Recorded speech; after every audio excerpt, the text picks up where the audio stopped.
$20 million. That's what armed cowboys destroyed across Texas in a single year. Not robbing banks, not rustling cattle, but cutting wire, barbed wire. The invention that ended the open range sparked a guerrilla war so violent that the governor declared a crisis. The Texas Rangers became corporate security guards, and one ranger planted dynamite along fence lines to blow up anyone who touched the wire. The conventional story says barbed wire simply modernized ranching. The evidence shows something else. It triggered the last armed uprising against private property in American history, and both sides had legitimate grievances. Here's what the court records. Legislative testimony and newspaper accounts actually reveal about the secret war for the Texas Range. San Antonio, 1876. Alamo Plaza. A 21-year-old salesman named John Warren Gates, the man who would later earn the nickname Bet a Million for his legendary gambling, has constructed something Texans have never seen. A corral made of nothing but thin, twisted wire strung between wooden posts. The plaza sits quiet, a mud hole compared to the bustling military plaza nearby, but Gates has chosen this spot deliberately. He needs witnesses. Cowboys and cattlemen gather, arms crossed, skeptical. They've tried hedges of bois d'arc thorns. They've tried ditches. They've tried smooth wire fences that snapped in winter cold and sagged in summer heat. Nothing has stopped a 1,000-pound longhorn with momentum and intention. Gates and his partner, Pete McManus, drive a herd of provoked longhorns into the wire corral. The cattle charge. They hit the barbs once, twice. Blood beads on their hides. They recoil. They stop. The crowd stares in silence at what they've just witnessed, the open range, contained. Gates reportedly shouts that this wire is light as air, stronger than whiskey, and cheap as dirt. By nightfall, ranchers are crowding into the Menger Hotel across the plaza to place orders for Glidden's winner wire. The barbed wire revolution has begun. Within 7 years, a single salesman named Henry Sanborn will sell Texas ranchers $1 million worth of this wire in a single year. And within 7 years, armed bands of desperate cowboys will be burning that wire in bonfires that light the night sky from Brown County to the Panhandle, waging a secret war that will kill at least 4 men and destroy property worth more than many frontier towns. The question no one asked at Alamo Plaza that day in 1876. What happens to the men who don't own the land when the land gets fenced? The answer requires understanding what Texas actually was before the wire arrived. Unlike every other Western state, Texas entered the Union in 1845 owning its own public lands. The federal government never controlled them. This created a unique legal and cultural reality. Texans genuinely believed the range belonged to everyone. It wasn't sentiment. It was how the economy worked. For 20 years, after the Civil War, open-range grazing built the Texas cattle industry into a powerhouse worth tens of millions of dollars annually. A cowman could run cattle across 100 miles of unfenced grass, watering at communal tanks, fattening steers on free prairie grass, then driving herds north to Kansas railheads at Abilene, Dodge City, and Wichita. Between 1866 and 1890, cowboys drove an estimated 12 million longhorns north along the trails. The system depended absolutely on shared access to grass and water. No fences meant no barriers. A man who owned nothing but a horse, a rope, and a branding iron could build a herd on free grass. The open range was a rough democracy. Some men ran 10,000 head, others ran 100, but everyone grazed the same land. Keep that economic structure in mind. It's about to be destroyed. The numbers tell the story of how fast the transformation happened. On November 24, 1874, Joseph Farwell Glidden of DeKalb, Illinois, received patent number 157,024 for barbed wire. Barbs wrapped around a single strand, held in place by twisting a second strand around the first. He called it the winner. First-year production, 10,000 pounds. 1875, £600,000. 1876, nearly £3 million. 1877, almost 13 million. 1879, over £50 million. The price started at $20 per 100-pound roll and dropped steadily as production scaled. Henry Bradley Sanborn arrived in Texas in 1875 as Glidden's sales representative. His first sale, 10 rolls, went to a rancher in Gainesville. Business was slow initially. Texans distrusted northern inventions, and cattlemen worried the barbs would injure their stock. But Gates' dramatic demonstration in 1876 changed everything. Orders exceeded factory capacity. By 1883, Sanborn's annual sales in Texas alone reached $1 million. That $1 million bought approximately 5 million pounds of wire, enough to fence thousands of square miles. But here's the calculation that mattered. A rancher with capital could fence a section of 640 acres for roughly $300 in wire and posts. A rancher without capital could fence nothing. The wire didn't just mark property lines. It sorted Texans into those who could afford to enclose and those who could not. The economics split Texas into two classes with the speed of a telegraph message. Large operators saw opportunity. In 1881, Henry Sanborn and Joseph Glidden themselves established the Frying Pan Ranch in Potter and Randall counties to demonstrate the economic advantages of barbed wire fencing. They purchased 250,000 acres, including Tecumseh Spring, once a watering site for Comanche traders, and enclosed it with 120 miles of wire at a cost of $39,000, or roughly $127 million in today's currency. Warren Wetzel used cedar posts hauled from Palo Duro Canyon to hold up the wire.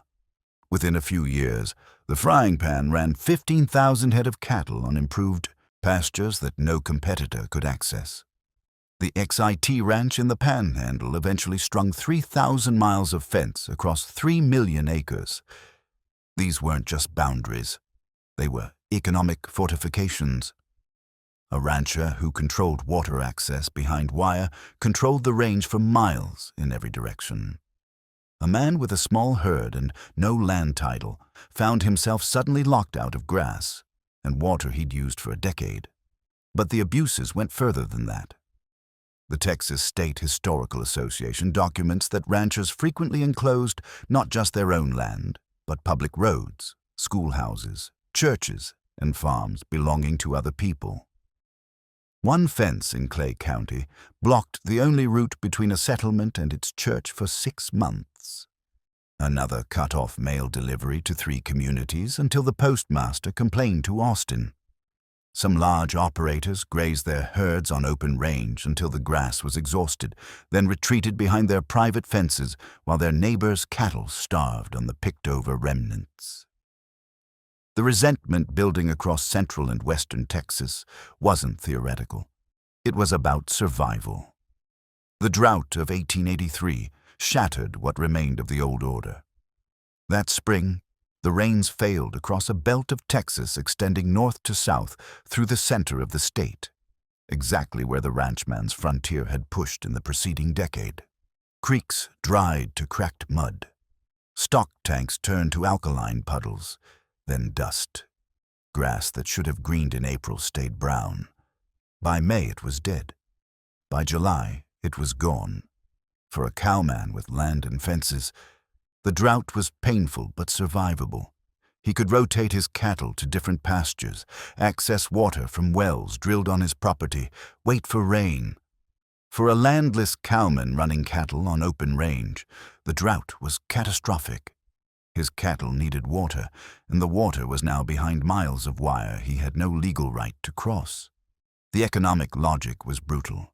Without water, cattle died. Without cattle, a man had nothing. The cutting began that summer with desperate practicality. A cowman would ride to a fence blocking a water tank, snip the wires with pliers, let his herd drink, and move on. There was no ideology at first. Just thirst. But as the drought deepened through August and September, and as more and more land disappeared behind wire, the cutting became organized, systematic, and violent. Armed bands formed in counties across the state, adopting names that advertised their purpose. The Owls, who worked after dark. The Javelinas, named for the wild pigs that rooted through any obstacle. The Blue Devils. The Knights of the Knippers, proudly displaying their wire-cutting tools on their belts like gunfighters displayed pistols. By September 13, 1883, the Austin Weekly Statesman reported that wire fence cutting had arrived in Coleman County. Within weeks, it had spread to more than half the 254 counties in Texas. The violence that followed escalated because both sides genuinely believed, they were defending legitimate rights. Consider the position of Mabel Doss Day. Her husband, Colonel William H. Day, had been a trail driver who recognized that the open range was ending. He purchased 40,000 acres in Coleman County and began fencing in 1879. Colonel Day is building a fence around his pasture, which when done will contain 40,000 acres of land. Mabel wrote that year. He has 20 men at work on the fence, and it keeps him busy bossing them. In 1881, William Day died from injuries sustained in a stampede.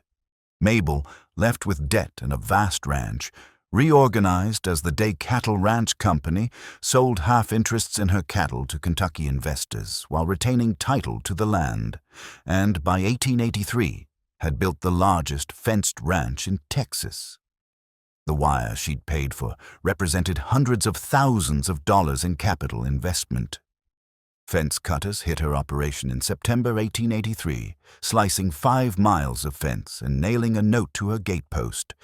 If she rebuilt, there would be the largest coroner's inquest in that pasture ever held in Texas. Mabel Day rebuilt. They cut 10 more miles, this time in broad daylight, daring her men to stop them. She sent armed guards to patrol the fence lines. The guards were outnumbered and outgunned. By the end of 1883, more than 100 miles of fence on the Day Ranch had been destroyed. Her letter to the Coleman and Voice, reprinted in the October 11, 1883 Austin Weekly Statesman, demanded an answer, "Is there no recourse for us in this matter?" She wasn't asking for sympathy. She was asking for law, but what law could address a situation where both sides had grievances rooted in incompatible visions of property rights? The fence cutters weren't simply criminals, not in their own understanding. Many were small operators who had used the range for a decade or more, whose fathers had grazed cattle on that same grass, who had never been told they couldn't access land that seemed to belong to no one.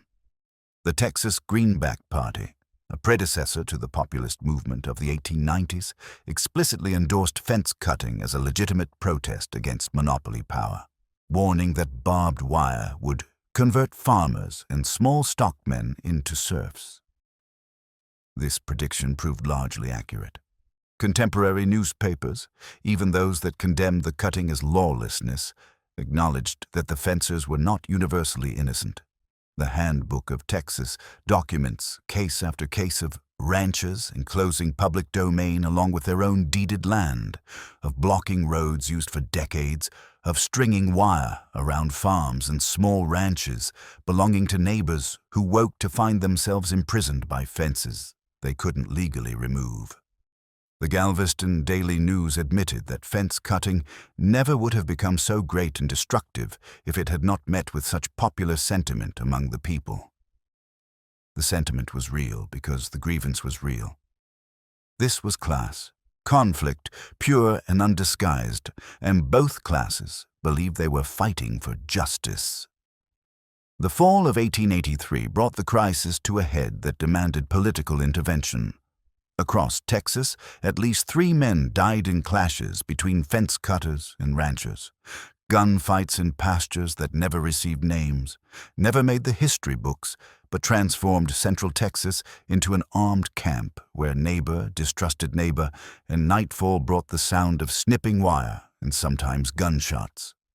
The economic damage mounted with terrifying speed. On the L.B. Harris Ranch in Coke County, 3 miles west of the present town of Robert Lee, fence cutters burned posts and wire worth $6,000 in a single night. In Brown County alone, damages exceeded $1 million, 1/20th of the statewide total concentrated in a single county where the conflict was most intense.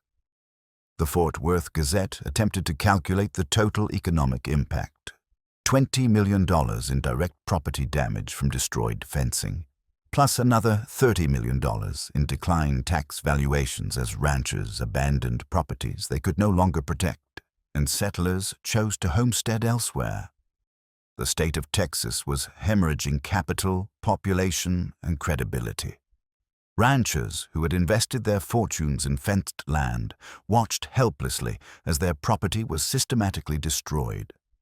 Cowboys who had built their lives on open-range work faced the choice of submission to the new order or outlawry. Governor John Ireland could no longer ignore the crisis. On October 15, 1883, he called a special session of the legislature to convene on January 8, 1884. The fence-cutting war had become an emergency, requiring the full machinery of state power. The legislative session that followed exposed how deeply the conflict divided Texas. Governor Ireland's opening message blamed both sides: ranchers for illegal fencing, cowboys for illegal cutting. But the laws that emerged told a different story about whose interests the state intended to protect. The House of Representatives formed a committee on fence cutting that heard testimony from across the state. Ranchers describing systematic destruction of their property, small farmers describing being fenced off their own land, cowboys describing the death of the only economy they had ever known. Petitions flooded the Capitol from both sides. The central dispute crystallized around a single question: should punishment be equal for both crimes? If cutting wire was a felony, shouldn't illegally fencing someone else's land also be a felony? 4 legislators, Representatives Wortham, Galt, Garrison, and Burns, entered a formal protest in the House Journal on January 31, 1884. "We vote no, because we believe that the punishment for the unlawful fencing of land and the cutting of a fence should be alike. That is to say, if the crime of fence cutting is declared a felony, the unlawful fencing of land should also be declared a felony. To do otherwise will very naturally be construed to mean class legislation and create widespread dissatisfaction, well calculated to aggravate the evil now afflicting the state." Their protest was recorded for history. They lost. The final vote was 71-22. On February 12, 1884, House Bills 28 and 9 became law.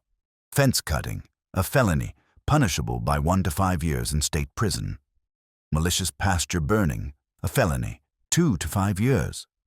Fencing of public lands or lands belonging to others without permission, a misdemeanor, not a felony, with existing illegal fences ordered removed within 6 months. Gates required every 3 miles along fenced roads. The math was explicit. Cutting a rich man's wire could cost you 5 years of your life. Stealing a poor man's land might cost you a fine. The state had chosen its side. Enforcement fell to the Texas Rangers, and the Rangers discovered they had been handed an impossible mission. Company after company deployed to central and western Texas counties to hunt fence cutters. But the cutters had something more valuable than guns: community support. Local juries refused to convict. County sheriffs, elected officials who needed votes from both factions, were often sympathetic or simply afraid. Rangers found themselves isolated in hostile territory, enforcing laws that much of the population considered illegitimate, protecting property that much of the population considered stolen. In practice, the Rangers became corporate security forces in state uniforms. One large ranch in DeWitt County convinced Rangers to resign their commissions and take jobs as private fence guards, trading public service for private wages while continuing to carry the authority of the badge in local mines. The King Ranch, largest in South Texas, hired private detectives from the Pinkerton and Ferrell agencies to infiltrate fence-cutting gangs, then collaborated with rangers to make arrests. The detectives were so threatened that many fled the state before completing their assignments. The rangers stayed, but their campaign produced limited results and unlimited resentment. They had fought Comanches and border bandits. Now they were guarding wire for cattlemen who, in documented cases, had fenced land that didn't belong to them.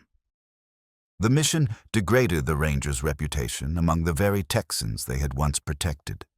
The cost of that mission came due on a February night in 1885. Texas Ranger Benjamin Gooden Warren, a private in Company E of the Frontier Battalion, rode into Sweetwater with warrants for 3 men suspected of fence cutting. Warren had served as a ranger for only 10 months. He was 35 years old, with an expectant wife and 8 children at home.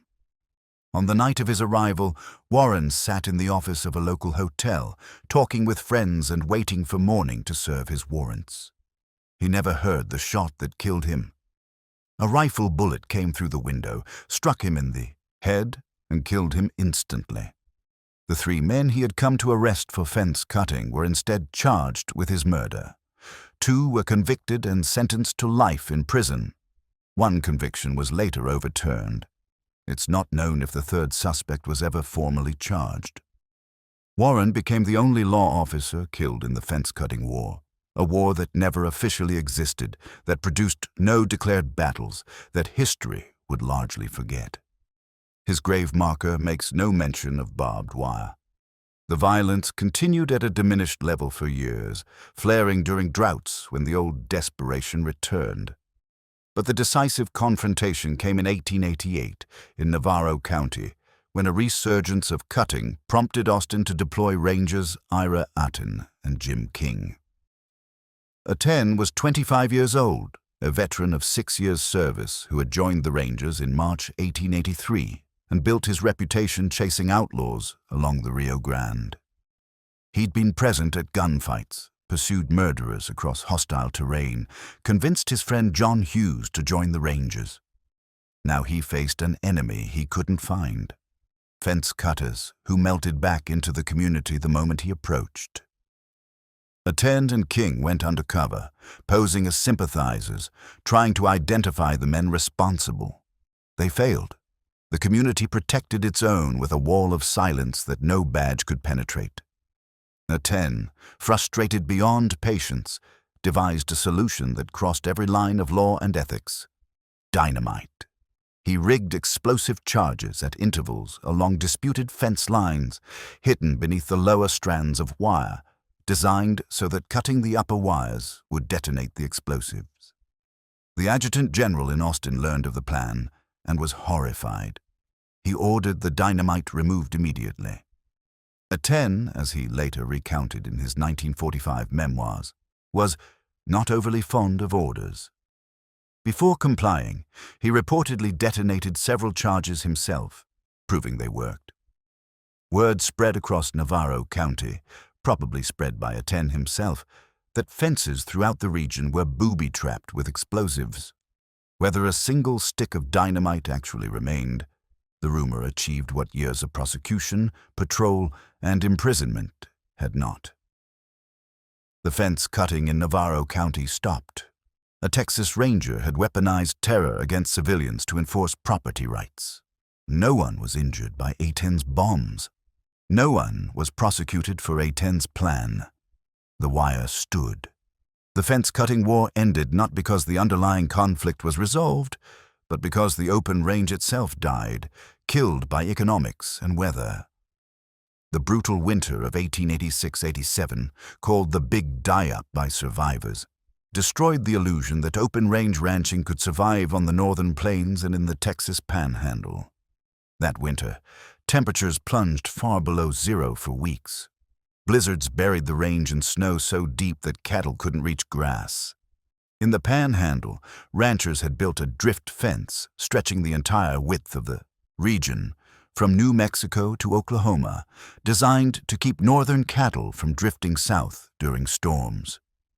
During the worst blizzards of 1885-86, thousands of cattle drifted south seeking shelter and died piled against that fence, trapped and freezing, their carcasses stacked for miles. The open range, which had sustained the Texas cattle industry for 20 years, proved to be an economic system that worked only under favorable conditions. When conditions turned hostile, only fenced operations with controlled pastures, bred stock, and windmill-fed water tanks survived. The survivors converted. The resistors went bankrupt or became hired hands on the ranches that had fenced them out. By 1890, the transformation was complete. Texas had shifted from an open-range economy to a closed-range economy, from communal grazing to private property, from the rough democracy of the cattle trail to the consolidated capital of the corporate ranch. The populist movement that arose in the 1890s drew heavily on the grievances of the fence-cutting years, but by then the wire stretched horizon to horizon, and there was nothing left to cut. What the fence-cutting war reveals, when the evidence is examined without romance or condemnation, is the violence embedded in every transformation of property rights. The cowboys who rode out at night to cut wire weren't criminals in their own understanding. They were defending access to resources they had always used, fighting an enclosure they experienced as theft. The ranchers who strung that wire weren't villains. They were securing land they had purchased, protecting property they had paid for, building businesses against what they experienced as lawlessness. Both sides were right. Both sides were wrong. The conflict couldn't be resolved through compromise because the two systems, open range and enclosed pasture, couldn't coexist. One had to die. The state, when forced to choose, chose capital. Not because capital was more just, not because enclosure was more moral, but because capital could afford legislators, rangers, lawyers, and time. $20 million in destroyed fencing. $30 million in declined property values. At least 4 men dead, including a Texas Ranger shot through a hotel window, a special session of the legislature. Felony statutes that treated wire cutting 5 times more seriously than land theft. Dynamite planted by law enforcement to terrorize citizens into compliance. That's what it cost to end the open range in Texas. Henry Sanborn, the salesman who brought barbed wire to Texas in 1875, became one of the wealthiest men in the state. He traded his interest in the Frying Pan Ranch for town lots in the growing settlement of Amarillo, built the ornate Amarillo Hotel at a cost of $50,000, developed the city's first waterworks, and died in 1912 as the acknowledged father of Amarillo.